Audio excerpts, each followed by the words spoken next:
Well, if there's one thing businesses really don't like, it is uncertainty. And there's lots of that in Canada today. Uncertainty over the U.S. election results, layered on top of the uncertainty caused by the COVID-19 pandemic. Perrin Beatty is the president of the Canadian Chamber of Commerce, and he is with me now. Mr. Beatty, good to see you again. Thanks for taking time to speak with me. Great to be here, Peter. Let me start by getting your reaction to how the results have unfolded in the United States. I think you were quoted as saying it's a little bit like watching your neighbor's roof catch fire. What do you mean? Well, it is both mesmerizing, you can't take your eyes away from it, and horrifying in many ways as well, in that we see a society that is very deeply divided, which has major challenges in front of it, and where there's no clear path out at the present time.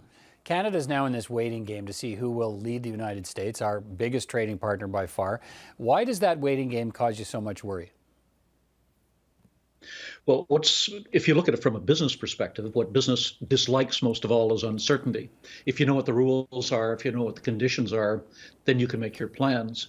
At this point, we're on a roller coaster, and we've seen the results shifting back and forth. And I think everybody's looking forward to getting greater certainty.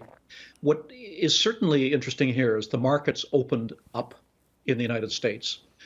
So there doesn't appear to be panic in the markets there in any way. There seems to be a feeling that things will work out not too badly. Give us a sense of how that, when you talk about uncertainty, help our viewers understand a little bit more about that. Tell me how that uncertainty translates into onto the shop floor or the business boardroom. How does it actually affect the business process in Canada as businesses here wait for some kind of confirmation about where our biggest trading partner is headed? Well, the sort of issue that the business is going to look at is what's going to happen with the U.S. economy and to the global economy. So that issues such as the management of COVID are absolutely critical. Trade policy is critical. Tax policy is critical. Spending policy is critical. And what business will be doing, both in the United States and in Canada, is looking at with the makeup of the presidential election and of Congress, what do we expect is going to be happening? Do we expect to see a great deal more spending? Will taxes be going up? Will trade policy be dramatically different? At this point, and I stress that this is still early, right. It looks as if what we could be looking at is still a Republican-controlled Senate with possibly a Democratic White House, and with Democratic control maintained in the House of Representatives, but not a dramatic shift to the left. And I think that should be reassuring for business, that perhaps we will be moving away from some of the erratic behavior we've seen for the last 4 years, but not shifting dramatically left and swinging from one extreme to the other. And still in practical terms, we could have days or weeks of this uncertainty if the battle over the results ends up in court, as Mr. Trump's suggesting it could. What can business do during that time? What does business do from now till there's a decision?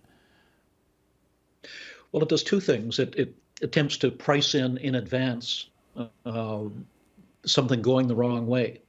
And so you may see some impact if there's continued uncertainty that stocks may be going down as a consequence. We'll see. It's very hard to predict. But the other thing is that they'll be waiting to see. And in many instances, businesses will simply pull back until there's greater clarity and then make their investments based on what they know the conditions are at the time. I guess we still have to see how it plays out, but of course some people are worried about social chaos in the event that Mr. Trump doesn't accept the results. Some stores are boarded up in some U.S. cities. How would a period of protest and perhaps even in violence in our southern neighbor affect the business relationship with the U.S.? Peter, that's the most worrisome aspect of all of this. What is abundantly clear is that this wasn't the blue wave that people have been talking about. It's not a democratic blowout. We're looking at a society that is very deeply divided. And it's not just simply that it's split more or less 50-50, but that the divisions themselves are very fierce. And in Canada, when we have an election, whether you are on the side that wins or the side that loses, everybody accepts that the results are legitimate. The worry I think that many of us have is that we could find on social media and elsewhere in the United States a commentary that the results were illegitimate, that the election was stolen, that the system had broken down, and that encourages people to take the law into their own hands. That's not in anybody's interest. We have experience with President Trump, so we know what he means for Canada. I'm not sure what he means what it might mean if he's reelected, but we've had that 4 years of experience. Look at a bit of a crystal ball, I guess. What would a Biden presidency mean for Canadian business? How will they view that? On the positive side, I think we would see fewer sort of capricious trade actions against Canada. We just don't know today where the next one's coming from. And we've seen things like the attack on Canadian aluminum and steel, the threats against the Canadian auto sector. Blueberries could be the next target that President Trump looks at. You just don't know what's going to happen when you get up in the morning. So there could be more stability on that front. On the other hand, Canadians tend to think that what you have with this polarity in the U.S. is that the Democrats are opposed to whatever it is that the Republicans are doing.